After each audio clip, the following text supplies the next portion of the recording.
భారీ వెహికల్స్ పోయిన దాని వల్ల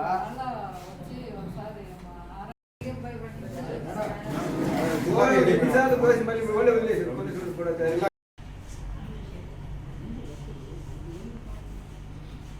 తెలుసుకుంటేనే పంపి చెప్పని అన్నారు. కానీ మా ఒక్క పరిస్థితి అది మీకు కూడా అంటే అందుకని మీకు కూడా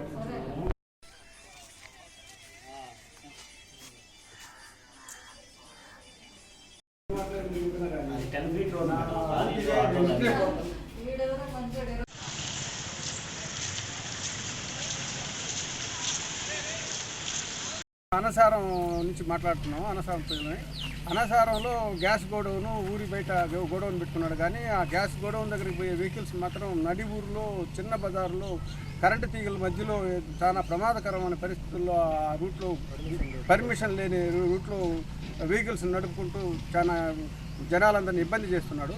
ఆ రూటు పొలాలు లేకపోయే రూటు, తర్వాత ఊరి ప్రజల గ్రామాల లేకపోయే రూట్ అయితే ఆ రూట్లో పోయేదానికి కూడా వీళ్ళు అక్కడ ఈ వర్షాల ప్రభావంతో కూడా అదంతా జంబ్లింగ్ అయిపోయింది. ఆ రూట్ను గజిబిజి చేసి ఎవరిని పోవడానికి వీళ్ళు లేకుండా చేసి పొలాలన్నీ కూడా నార్లు కూడా పూసుకుండా వీళ్ళు పెట్టుకుని ఉన్నారు. మగాని పొలాలు లేకపోయే దారి కూడా లేకుండా వేరే విధంగా దాన్ని ఆయన రూట్ ప్రకారం బొమ్మంటే అతను ఎన్నిసార్లు రిక్వెస్ట్ చేసినా అతను వినకుండా నా రూట్ ఇదేనని చెప్పి అడ్డదారిలో పోతూ ఉన్నాడు. కాబట్టి మేము ఈ విషయాన్ని ఎంఆర్ఓ గారికి అనసారం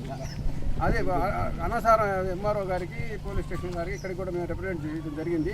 తను తర్వాత 20 రూపాయలు ప్రతి సిలిండర్కి, ఇప్పుడు సిలిండర్ దాన్ని వాళ్ళకి శాంక్షన్ అయినప్పటి నుంచి కూడా ఈ నాకు 3-4 ఇయర్స్ నుంచి కూడా ప్రతి సిలిండర్కి 20 రూపాయలు 30 రూపాయలు అవుతున్న, ఒక్కొక్కరి దగ్గర 50 రూపాయలు కూడా వసూలు చేసిన పరిస్థితులు ఉన్నాయి.